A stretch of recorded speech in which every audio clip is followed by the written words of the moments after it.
Every week we are given new intel after taking out the Nemesis in the Descent game mode. This video will be a continuation of the last video, where I covered off the first 4 comms. If you haven't seen it, I'd highly suggest checking it out first, as I will be referring to it throughout. The link should be in the top right hand corner. However, here's a quick rundown of what was discovered.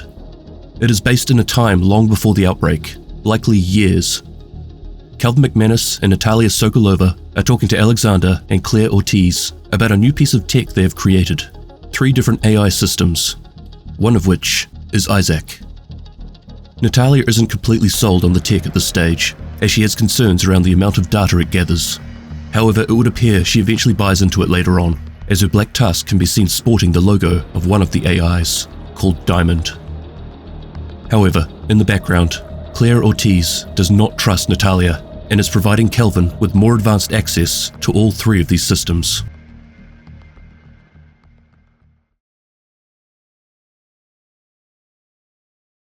Now, I have big plans for this system of yours.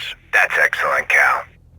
If I wanted to utilize your system for 3 organizations, would I need to wear 3 of those watches and 3 of those bricks, or could you put all 3 on a single unit for me?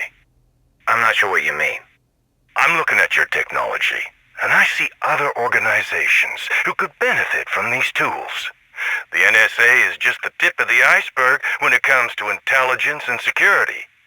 I have other, more obscure teams at my disposal who could utilize this technology. It would increase my order tenfold and give you and the missus plenty of seed money to play around with. More private contractors? Not at all. Homeland Security. Strictly homeland and governmental entities. And they all fall under your purview? Of course. I am the secretary. If you're looking for a more discrete single unit, we could house all 3 on a single system, and you decide which system you want to access through the interface. Can you get rid of the brick for me? For just you, or for you and all the field agents? Just me. I think it's helpful to have the identification on the back. The wrist can be a little hard to see, but that beacon of hope in the dark illuminating your face, there's something heroic about that. Following on from some of the earlier comms, Calvin McManus is further personalizing the tech he is getting. As the Secretary of Homeland Security, he will have access to all 3 AI systems, and will be able to shift between them with ease using his watch. He's also able to use this without the bulky brick that the agents and the Black Tusk have. However, this looks like it's the same for Natalya and the Diamond AI. The other entities he's talking about that are under his umbrella, I can only assume this includes the Hunters. But they don't typically have a brick or watch either. Well, I mean other than the ones that display across their chest.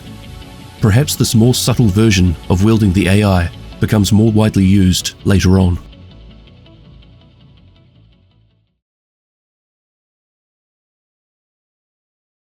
Hostile detected. Hostile eliminated. Hostile detected.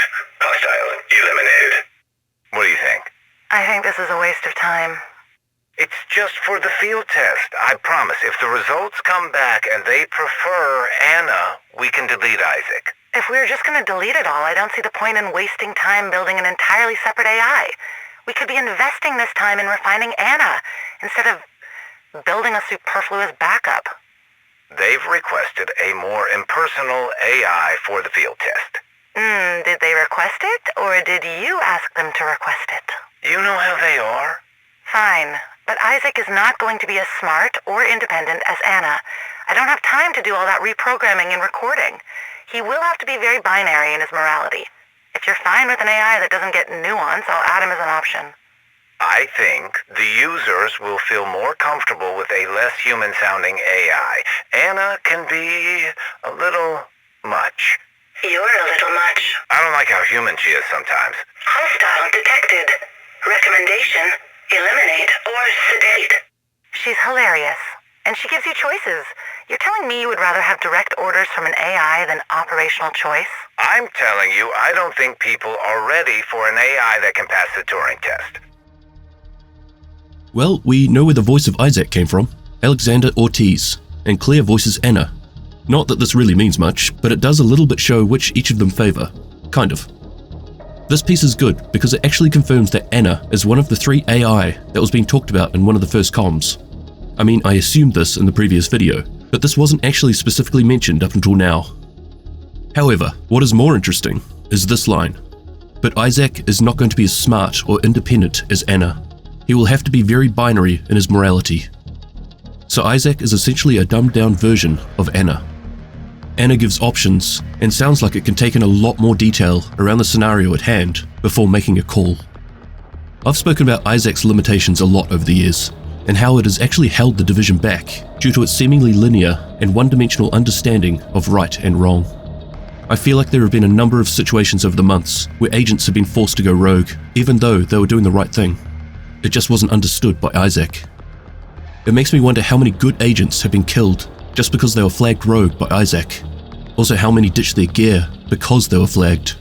However, I guess this wouldn't matter. ISAC would still be able to identify them without their division gear.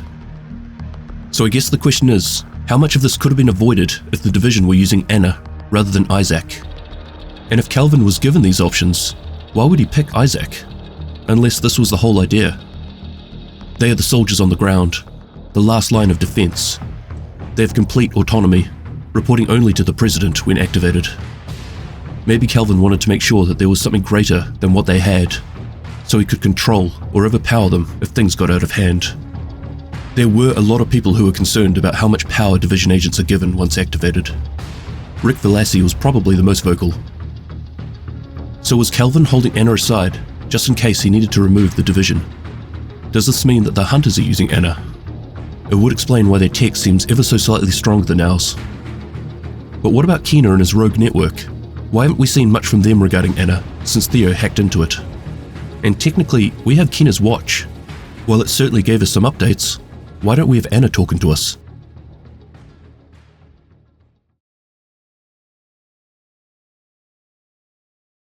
Sir, I wanted to follow up about that professor in New York. What professor? Amherst. His student was trying to seduce him. So, did he sleep with her? No, sir. So your update is there is no update? Not exactly. I don't care about some college professor.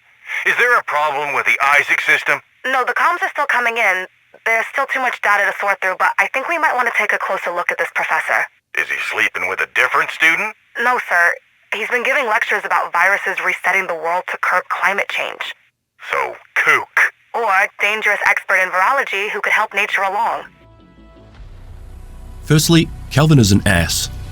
Secondly, this is a direct response to a piece of intel recovered in one of the classified assignments that were available not long after the Division 2 released.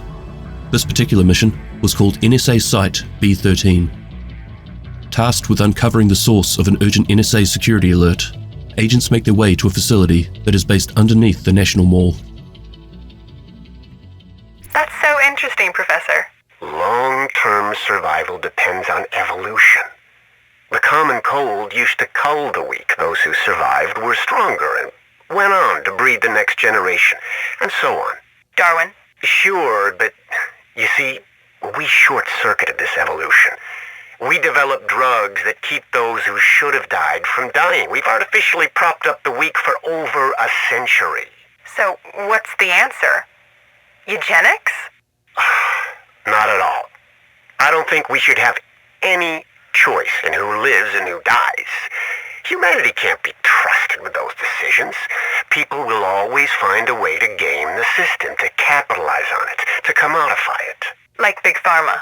Exactly. An entire industry devoted to keeping sick people artificially alive in order to exploit them.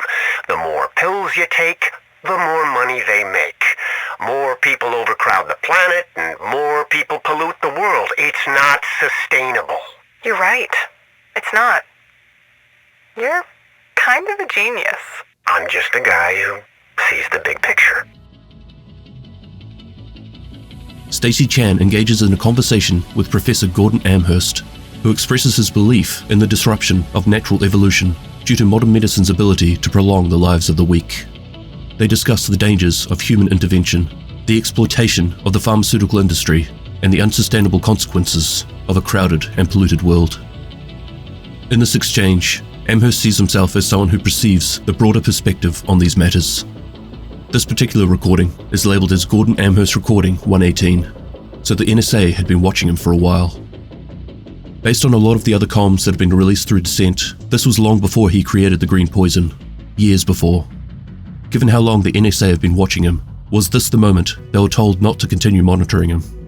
Was Calvin the one directly responsible for ignoring all the signs and intel that had been gathered on Amherst and leaving him to continue his work undisturbed? Is he that daft? Or was this on purpose?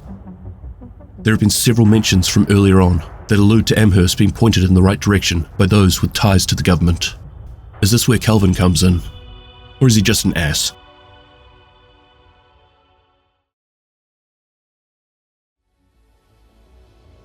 I'm loving these comms. While they're based on years before the outbreak so far, they're answering a lot of our questions from earlier on. I mean, not completely, I still have a ton of follow-up questions, but we're only halfway through the Descent comms. Or are we? The total number has changed a few times now. Anyway, I like how some of these gaps in the story from years ago are starting to be filled in. In summary, Calvin McManus continues to personalize his access to all AI systems, effectively making him the overlord of all three. Anna has now been confirmed as one of the AI that Ortiz robotics have created, and is in fact superior to ISAC, as far as independent functionality goes. And last but not least, it would seem that the NSA had been following close attention to Gordon Amherst long before he created the dollar flu, but Calvin seems to be the person who stopped them from watching him.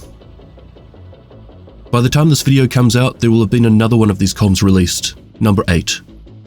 These videos can take me a little while to put together, so there can often be some overlap. Come the end of these comms, I'll probably put a compilation together of the lot of them, removing some of the waffle, for people that come across these later. But for now, what do you think of these comms? Have you listened to them and come up with different conclusions to what was happening? Let everyone know in the comments. If you have made it this far, you're likely among the thousands of nerds like myself who like to speculate on this stuff. I don't always reply, but I love seeing the different directions people take the intel that is released through the story. Anyway, as always, thank you very much for watching, and Extremis Malus, Extrema Remedia.